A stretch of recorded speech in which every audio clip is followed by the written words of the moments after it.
Hello everyone, this is Zagany333. And today's movie review is The Road. It is another film that is based off of a novel.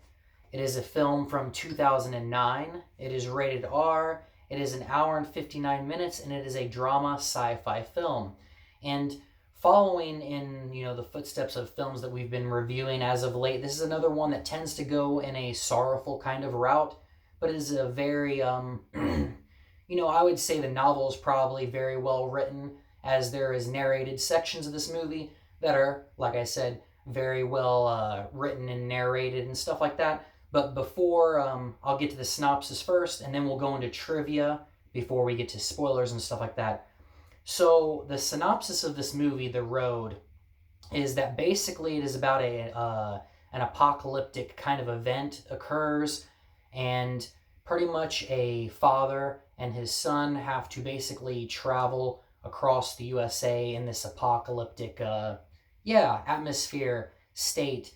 And it's not really stated exactly what has occurred to cause this, but what has basically, a chain reaction of sorts. It's basically caused the land to not only become a wasteland, but for it to be ridden with bandits and cannibals. And it's a harsh journey for the two, but it is a good film. But let's get into some trivia before getting into other things, my highlights and stuff. So, some trivia that I thought was really cool is that the main actor, the guy who plays the father, he actually slept in his clothes and even intentionally starved himself for this role in order to fit the character and stuff like that.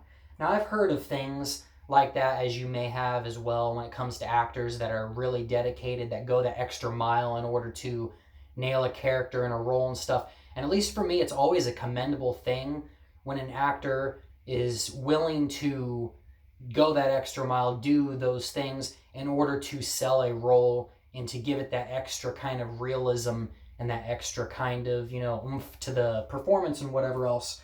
It's always a pretty crazy thing and shows dedication, and usually goes with, the acting and everything to make a film a much higher degree of a film than others.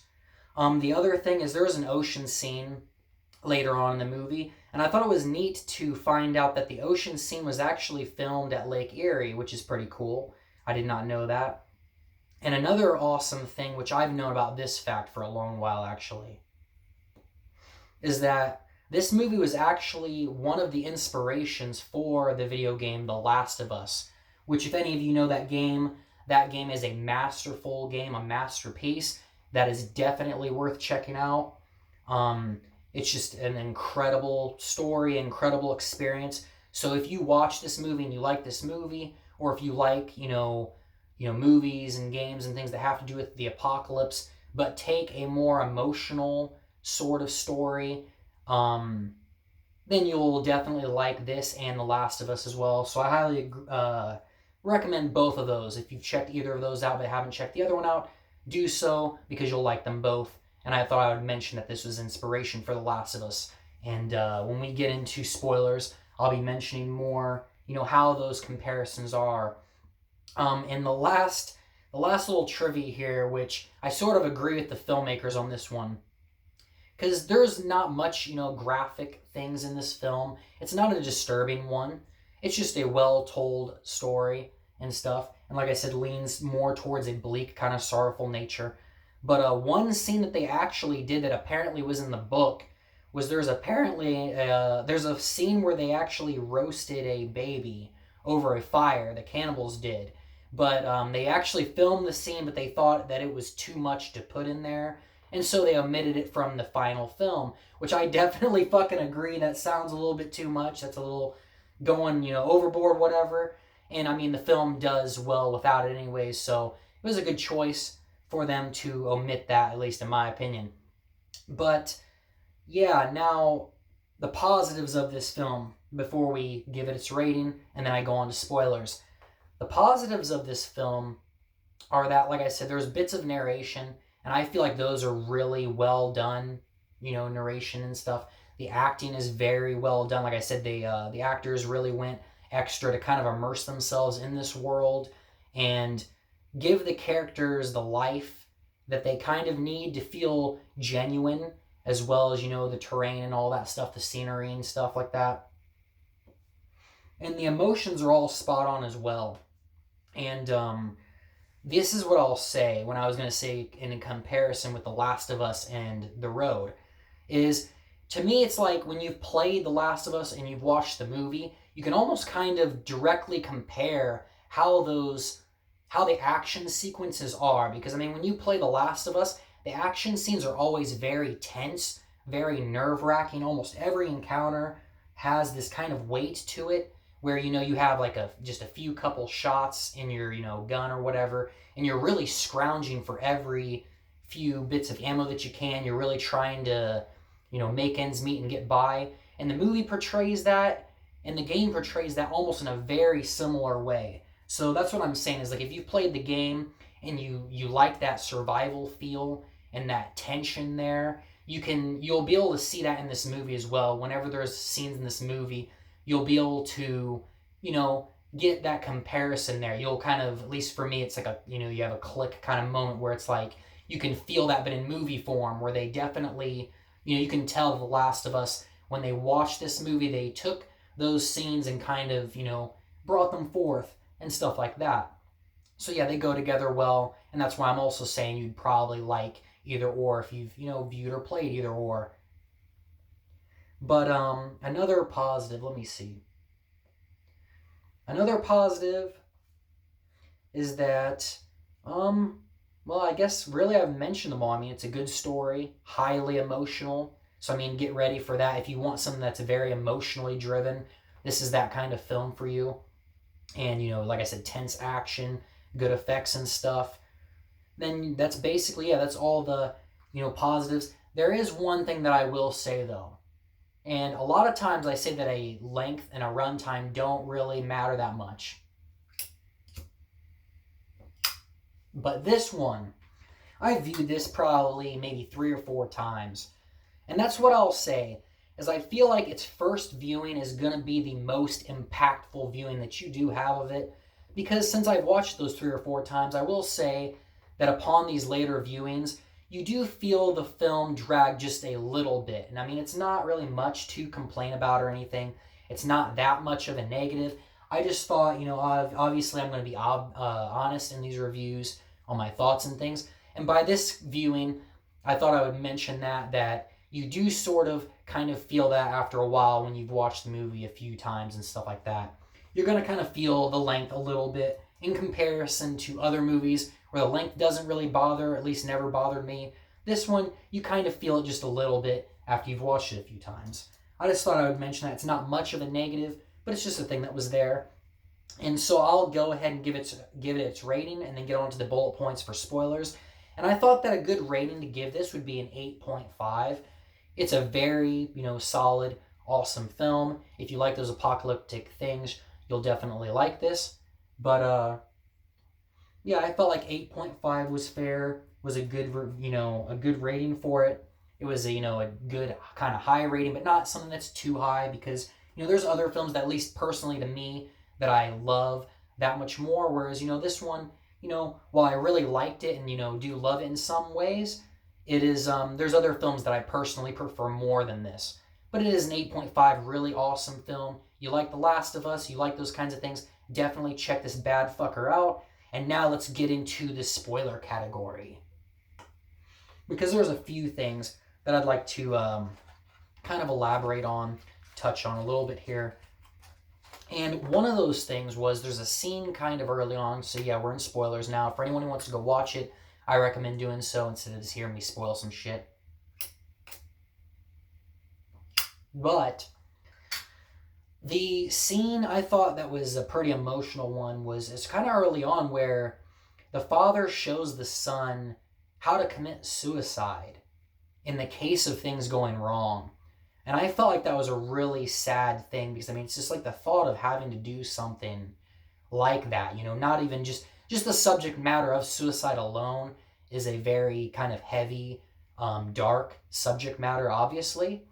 But having to see a father have to show his son how to do such a thing in preparation for, a situation where there is no other way out other than something like that or a worse fate, is a pretty sad thing. And so it was a pretty emotional scene, at least to me. And I thought that'd be one that's to, highlight here when it comes to things we're talking about, is that was a definite emotional moment, at least to me. And it's a pretty heavy kind of thought to have to, come to and kind of think through, is a situation like that. Another thing, which was a little bit later on, the main character has a photo and a ring on the bridge, which, he throws off and stuff. That was also pretty sad to kind of see him have to kind of let go of things that mattered to him, because his wife pretty much passed. And it kind of goes to show that later on how she, how she passes and stuff. But that was another really kind of sad moment, was having to see him kind of come to grips and terms with his wife having been gone, and it's just him and his son now. And another thing, so here will be the next one I'm going to touch on here. That was also a pretty dark moment. It was later on when they're being basically robbed, when their things are being stolen from them. And they basically confront the robber. They catch up to the robber, and they essentially, the father makes the man give up everything that he has in a sort of kind of vengeful move, for having their things taken from them, all their food and all their stuff, in this very rough, survivalist kind of, civilization, if you even want to call that, because it's not even civilized anymore. It's all collapsed. But, in a sort of revenge kind of fueled thing, he ends up stripping this guy literally naked and taking everything from him. And then the part that I thought was extra, rough about this scene wasn't just that and how kind of dark that was, but also how he had to kind of show that to the son and kind of use that as an example in teaching that kid. Because it's another example, like other movies, how I've mentioned, where it shows how these very bleak, rough circumstances change people, change how they think, change how they operate, change how they handle things, and make them almost something different. Make them, less human than they really are. And what's sad about it is it doesn't just go to show that in this particular scene that I thought I would mention. It also goes to show how in circumstances like that, how that can change the framework for the next generation. Whereas, those rough circumstances, they take those tolls and they change and morph how a person is at their core. But also it shows how it will affect the next generation moving forward as well, and how that translates and changes, how they're taught, how they would teach their children, how hardships change the thought process of even young in situations like that. Is a pretty sad circumstance, because you see that clash there. You see the son wanting to do what is kind of inherently right, and not wanting to be so harsh and be so horrible about it. But then then you have the father who knows just the gravity of the situation, having to try to explain that to the son and convey that to him for the sake of survival and stuff. So you get to see that, and it's pretty sad and depressing to see. But now I'll touch on the last thing, which was the ending, which was a very, very emotional ending. I mean, it pretty much brought me to tears when I first watched it, because it's a pretty rough one, a kind of unexpected one. At least I didn't know where the film was exactly going to handle things. But in the end, what's really sad is they go all of that way to find some sort of safety, refuge, to get out of the situation and survive. And the father is teaching the son all these things on how to make it through everything, only for in the end for the father to basically succumb to injuries and to die there right next to the son, in front of the son. Is it's pretty darn emotional. It's emotional not just to see, but to see how the son has to handle that, and how the son has to basically be on his own, and then to kind of take those lessons with him. And then thankfully in a way he ends up sort of meeting up with a group very shortly after, at the end of the film. But it's a very impactful end to and, overall pretty sad and dark film as it is. But I feel like all of these things were handled very well. And like I said, it's a very emotionally driven film. But that's what makes it so good, is that it doesn't really shy away from the reality of those kinds of situations and things. Whereas other ones might focus more on the action and more on just, those things. This one focuses on that emotional aspect and how it changes people and how it changes things. But I think that is all that I really need to say now, other than, if you like the movie, I would imagine that the novel is probably very good as well. So definitely maybe consider checking that out as well, because I'm sure it is very well written. If the narration says, if it follows like the narration and everything else, I'm sure the novel is probably even better than the film itself. But I hope that you guys, either discovered a cool film with this, you liked this film, or maybe it helped you to check out The Last of Us, vice versa or something. Both are very awesome, emotionally driven experiences. But remember to stay tuned if you want to hear more, on horror or more, just really good movies, sometimes emotional ones, whatever I decide to cover.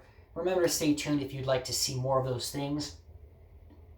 And this is Agony 333, and I am signing out. I hope that you all have a wonderfully amazing, great day, and I will see you guys next time. Peace, folks. Have a great one.